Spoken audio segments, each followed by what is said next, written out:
On April 17, 2012, Film Courage attended the roundtable press interview for the Meg and Lawrence Kasdan film, Darling Companion. This audio contains an interview with writers and director Meg and Lawrence Kasdan. For more information on Darling Companion, please visit sonyclassics.com/Darling Companion. So this is Lawrence's first independent film. Yes. We're just guessing that Hollywood doesn't want to finance anything about real people, that superheroes. Bingo. We did not take it to the studios, though. We did not. Realized. Yeah, I mean, we didn't think that it could survive that. And it was not susceptible to having notes about, the toilet should explode in the middle of the movie. So, they don't make movies like this. And maybe they're smart, maybe they're not. But we wanted to make this movie. And you've assembled this amazing cast of actors to work for scale. Incredible. I mean, people would do anything to work with you. But were you surprised by getting all of these That's very people? flattering. I don't know if that's true. I think that they liked the script, and they liked the other people that were involved. They were excited by each other. And we had Keaton and Klein, and we called up Diane Weiss, who I'd worshipped for 30 years, and she loved the part, and she wanted to be there, and she liked the idea of Jenkins playing the other part, and Jenkins had worked with me 25 years ago on Silverado, and it's a mutual thing, and we were amazed. We got everybody we wanted. Lizzie Moss, I put her in a movie when she was 16 years old. So it was really great. Did you find the process of working on an independent film more limiting or more liberating? It's both. Your resources are limited, your time is limited, you have to move like crazy, but there's never enough time to make a movie, even when I've had 100 days to shoot a movie. This we did in 30 days. So you always use as much time as you've got. The work experience, the time allotted it, absolutely. But there's something liberating about it in that nobody has any trailers, everybody's there for the project, no one's doing it for the money because there is no money, and the spirit is extraordinary. It was a real group experience, and everyone is game, and the actors have to be very cooperative, which they are. They're the greatest actors in America, and you let them know at the beginning, we're only going to do a few takes. And I always said, do you want one more? We could always do one more. And that was enough for people. Sometimes they'd say it, sometimes they'd say, no, I don't want another one. They're incredibly professional, all these actors. And when we were casting the sheriff, we said, who can we do this? And our casting director said, how about Sam Shepard? And we said, Sam Shepard? We can't get Sam Shepard to do this movie for no money. We come in for 2 weeks. He jumped in a car in Kentucky with his dog and drove to Utah and stayed in a crappy motel room. He wouldn't even go in a regular hotel. I'm modest. He could have been in the regular hotel, but it was better with his dog in this motel. And he just liked it. He said, I think this is really funny. I want to play this part. Were you tempted to use your own dog to inspire it all, Matt? He He's can't not act. an actor. Can't hit his marks. Was Matt one of many rescues that you've adopted over the years? We had another rescue dog we adopted. Right, a long time ago when our kids were young, someone was giving a dog away in front of the Gelsons, and I took him home. We had him for about 11 years. And then this dog, I saw an email about him. I was sort of hooked into this whole rescue network through a friend of mine, and I saw his picture, and he just looked so sad. He looked like this dog in jail. He was in a shelter. He was in a shelter, LA. but he only had a couple of days left. They were going to put him down. And we drove down to the shelter, and we looked at him, we considered it. We had to go to a wedding that night. So they told us we had to put a hold on him so nothing would happen to him, even in the one day. We went down the next day and took him home. Are there any lines that are in the movie that you used at the time that Matt went missing? A lot. I was shocked that how devastated I was when he disappeared, when we thought we had lost him. I think it had to do with having rescued him, and we had him for 2 years after we rescued him before this happened. And I think that when we rescued him, we made a commitment. He had had a very rough life. We could tell that. He was sort of beat up when we got him. And we thought, we're going to make the rest of his life good. And we thought we had done that, and then all of a sudden he was gone. And it was terrible terrain. It's high in the Rocky Mountains, and the weather was awful. We thought he could have been suffering, and that was really hard to. We didn't know if he'd fallen off something. There's a lot of cliffs and things. There's wild animals. There's all the scary things that could happen out there. So we felt terrible, and I was actually taken aback by how much I realized I cared.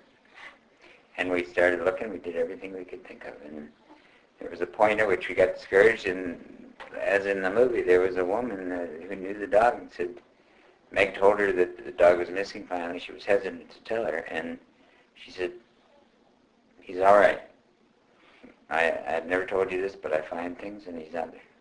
I know he's still alive. He's out there. And I said, well, how do you know that? She said, well, I have this special affinity for animals, and I have already started thinking about this, and I'm positive he's out there, and you just have to go and look for him again. We have been going back and forth from L.A. to Colorado looking for him. So we went back another time, and she would give us these directions on the phone, go to the ice cream store and look around there. Since we had no reason to go anywhere else anyway, we were just looking around. She had never been to town. You don't know it's hard to look for something like that, when he could be anywhere. So you're sort of walking down trails and walking down roads, just calling him. So when she gave us a place, of course you could go, because it's like, why not? It's as good as anywhere else to look for him. And was it her tip that paid off in the end? No. But I think the great gift that she did was she just kept us at it, and we never let up. And I think that was her. She said, the only way you're going to lose this dog is when you stop looking, when you give up hope that you'll find him. Then he's lost. Until that moment, he's not lost. Just like the couple in the film, you two have been long-time married. Mm-hmm. What's the secret to the success? Well, we've been married for 40 years. We've raised 2 sons. We have a grandchild. We've done a lot of things together over those years. I think we can make each other laugh. We've been patient with each other. We've sort of had an ongoing conversation over those 40 years about one thing or another. And then it's just luck, just luck, and it's just sort of sticking with it. Everybody has their hard times, and do you stick with it or do you not? All at the end. Yeah. And we just, I don't know, I guess we're codependent or something. And working together, too. That's another big thing, too. My husband would pull his hair out if I had to work with him. Well, a lot of people ask us about that, and they say, how can you work with your wife, and don't you get sick of seeing her all the time, and how do you... But it's been very pleasant. We wrote together for the first time on Grand Canyon, but we've been working together really before that, and Meg was a music coordinator on Big Chill, and so it's been many, many years of her being deeply involved in the thing, and then it became explicit. We started writing together. Do you think it's the experience of your own long and happy marriage that led you to cast the male and female lead of a couple that are actually the same age as each other, as opposed to, we've become amused to seeing the husband with the wife 20 years younger. Yes. And that was also one of the nice, refreshing things about the film. Well, good. They were real. The thing is that there are very few movies nowadays where the protagonists are of this age, and that's a shame. And it's not surprising given what Hollywood is making. Then you figure there's not going to be room for 60-year-old protagonists in those movies. But even in independent film, there aren't that many that are based around 60-year-olds. But in fact, the audience is that age, and that's much more, from 40 on is the growing segment of the audience, not the younger part. And they're very loyal, and they like to go to the theater, too. It's not just they want to watch it on TV or DVD. they actually like the theater-going experience. The problem is that every Friday afternoon they open up the paper and there's not a lot of choices for them. So it's too bad that they're not being served. And, you know, this movie will hopefully serve them, but it's very hard to get them to theater. The studio, and this is a good studio distributing this, but they don't spend a lot of money. So we've been going around like Willy Loman trying to sell the thing all over the country and hoping that we can, you know, nurture it along. Why did you select Mark Duplass? I'm just kind of... You know, when we came to that part, it was right at the beginning of casting, and an agent we knew suggested another actor, and we met him, and he was very hot off a TV show, and I didn't like him. I just took an immediate dislike. And the next day, she said, "What about Mark Duplass?" And I said, "Oh, I've seen him in Puffy Chair, and I've seen his movies, and I would never have thought of him because he doesn't make regular kind of movies that much." And I said, "Sure, we'll meet him." They said he had read the script and he really wanted to play this part. So he came and we met, and I thought it would be the first of 20 guys that we would meet. But we never met anybody else. It was something so intriguing about him. And his whole quality is, you haven't seen it a lot. He's great with Jenkins. And We thought he was believable as a young doctor. yeah, he has that quality. And we didn't meet anybody else. The Bodyguard was your first screenplay. Yeah. It took forever to get made. Yeah. How did you feel when Whitney died? Well, terrible. Her story is unbelievably tragic, and the details become worse and worse as time goes on. When I knew Whitney, and I didn't know her well, I would produce that movie. I didn't direct it. I wrote and produced it. But she was very sweet. She was already a gigantic singing star. But there was no diva in her. There was no entourage. She was very vulnerable about acting. She had never acted before. Kevin, to his credit, was very good with her. He was very supportive of her and helped her along with that part. And my experience of her was all good. And everything horrible that followed was not evident at that time. It was 1991 that we were making that movie. And you could not have guessed that things would go so horribly wrong. Yeah. You wouldn't believe how many people in the industry that we interview that have children that say, "Oh, I hope my kids don't follow me into the business." And both your kids are. Yeah. Did you have any qualms about that?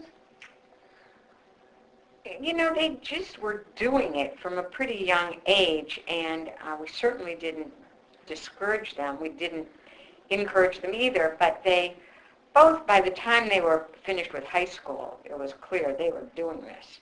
And so we just thought we realized when they were in high school that they could both write, which is kind of amazing that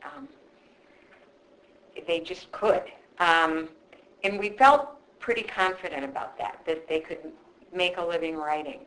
And whether they would get the chance to direct or not, hard to say. And it's just, you know, our job is to encourage them and support them and be happy when things go well. They both dropped out of college after 1 year. Big disappointment to us. I still tell them I think they should go back. Yeah, they're not receptive so far. What were they studying? The younger one went to New York Tisch School, you know, the film school, and the other one had gone to Hampshire, which is a very liberal arts kind of place in Massachusetts.